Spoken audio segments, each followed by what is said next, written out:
कई सारे लोग ये चाहते हैं कि रिटायरमेंट के बाद भी एक फिक्स इनकम हो, जिसकी वजह से उसके खर्चे में और उसकी जो लाइफस्टाइल है उसमें कोई चेंजेस ज्यादा ना आए। लेकिन ये फिक्स इनकम हम कैसे जनरेट करें? रिटायरमेंट के बाद एक अच्छी अमाउंट तो आने वाली है, लेकिन उसे कैसे पार्क करें ताकि हमें एक फिक्स अमाउंट एवरी मंथ या हम जिस समय पे चाहते हैं उस समय पे हमें मिलती रहे। तो उसके बारे में आज हम बात करेंगे। तो चलो शुरू करते हैं आज का वीडियो।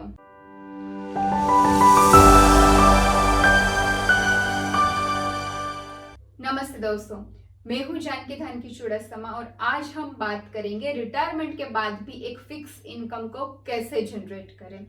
और ये और कहीं जगह पे भी ये वाला इन्वेस्टमेंट का ऑप्शन है, ये अप्लाई हो सकता है। जैसे कि आपके पास बहुत सारा फंड पड़ा हुआ है, आपकी पीएफ ग्रेचुइटी आने वाली है, या फिर तो आपने एक अच्छी तरह से इन्वेस्टमेंट कर लिया है और उसकी एक बहुत ही अच्छी इनकम हो रही है और उसे आप इन्वेस्ट करना चाहते हो, या फिर तो आपने कोई प्रॉपर्टी सेल की हो और आपके पास बहुत ज्यादा पैसा है और आप इसे एक लमसम अमाउंट में इन्वेस्ट करना चाहते हो, तो उस पर भी ये वाला इन्वेस्टमेंट का ऑप्शन है, ये अप्लीकेबल रहेगा। तो इस ऑप्शन का नाम है SWP। ये है वो म्यूचुअल फंड का ही एक पार्ट है और ये जैसे SIP है वैसे है SWP। वो सिस्टमेटिक विड्रॉवल प्लान के नाम से जाना जाता है, जिसके बारे में आज हम बात करेंगे। ये जो सिस्टमेटिक विड्रॉवल प्लान है वो इस तरीके से काम करता है, जैसे कि आपको पहले लमसम अमाउंट उसमें पार्क करना है, फिर कुछ समय के लिए इंतजार करना है और उस इंतजार के बाद आप जब चाहो every month, every quarter, every year आपको एक फिक्स डिसाइडेड अमाउंट एक फिक्स डेट को आपके जो बैंक अकाउंट है उसमें क्रेडिट हो जाएगी। इस तरीके से SWP की है वो डेफिनेशन बनती है। अभी आप 10 लाख, 20 लाख, 40, 50 जितना भी इन्वेस्टमेंट करना चाहते हो आप कर सकते हो। अभी उसकी स्कीम्स कौन कौन सी होती है, जैसे SIP की होती है, म्यूचुअल फंड की सारी स्कीम है वो उसमें एप्लीकेबल होगी। जैसे कि आप डेट में इन्वेस्टमेंट करोगे तो आपको कम रेट ऑफ रिटर्न मिलेगा, आप वैसे फिक्स इनकम प्लान में करोगे तो भी कम मिलेगा। इक्विटी या फिर तो इक्विटी डेट के कॉम्बिनेशन वाले प्लान में अगर आप चूज करोगे तो आपको उसमें रेट ऑफ रिटर्न है वो ज्यादा मिलेगा। ठीक है, अभी ये किस तरीके से काम करता है हम मान के चले, एक एग्जांपल लेते हैं। आपने 20 लाख रुपए एक साथ पार्क किए। जब आपने पार्क किए तब ये जो स्कीम में पार्क किए उस स्कीम की एनएवी यानी कि नेट एसेट वैल्यू स्कीम की है जो प्राइस वो 10 रुपीज है।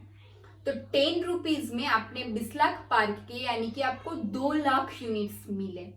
ठीक है, 2 लाख यूनिट्स को क्या होते हैं, जैसे शेयर और शेयर की प्राइस होती है वैसे यूनिट और एनएवी वैसे म्यूचुअल फंड में ये होता है। तो आपको 2 लाख यूनिट मिले। ठीक है, एक साल के बाद ये 10 रुपए वाली एनएवी 15 हो चुकी है और ये जो हम अभी हमारी टोटल इन्वेस्टमेंट वैल्यू है वो कितनी होगी, 2 लाख हमारे यूनिट्स है, उसे अब हम 15 से कैलकुलेट करेंगे तो अभी हमारी इन्वेस्टमेंट अमाउंट हो जाती है 30 लाख रुपए।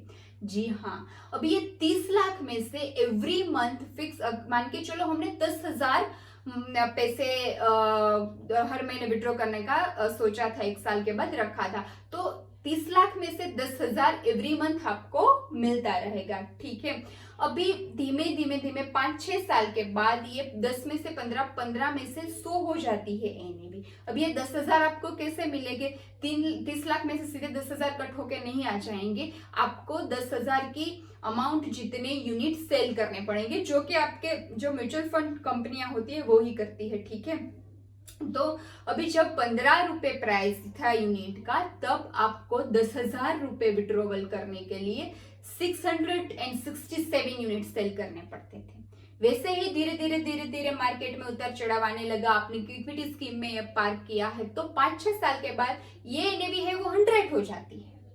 तो अभी आपको 10,000 लेने के लिए सिर्फ 100 यूनिट ही सेल करने पड़ते हैं। जी हाँ, तो at the end of the year आपके क्या होगा कि आप ज्यादा एनएवी आपको मिलती रहेगी, आप सेम अमाउंट ही विड्रॉ करोगे तो फिर आपको जो यूनिट है वो कम सेल करने पड़ेंगे और एक आपके फिक्स्ड अमाउंट भी एवरी मंथ आपके बैंक अकाउंट में क्रेडिट होगा। आपका जो लमसम है उसमें भी अच्छा रिटर्न है वो जनरेट होता रहेगा और कम यूनिट सेल करके हम एवरी मंथ है वो 10,000 ले भी पाएंगे। तो इस तरीके से एसडब्ल्यू है वो पूरा वर्क करता है। तो at the end of year ultimately यही होगा कि आपकी जो टोटल इन्वेस्टमेंट अमाउंट है उससे कहीं ज्यादा विड्रॉवल अमाउंट भी हो जाएगी। टोटल आपने एवरी मंथ विड्रॉ किया होगा वो भी अलग होगा और मैच्योरिटी अमाउंट भी अलग होगी। तो इस तरीके से सोच समझकर अब अगर एसडब्ल्यूपी अडॉप्ट करोगे, जब आपका रिटायरमेंट एज होगा, रिटायरमेंट की इनकम होगी, तब तो एक फिक्स इनकम भी रहेगी और आपका जो टोटल इन्वेस्टमेंट अमाउंट है वो भी बढ़ता रहेगा और एक सेफ्टी भी आपको मिलेगी। तो ये होता है एसडब्ल्यूपी। आई होप आपको एसडब्ल्यूपी का कॉन्सेप्ट है वो समझ में आ गया होगा। Please like, share and subscribe my channel. Best wishes.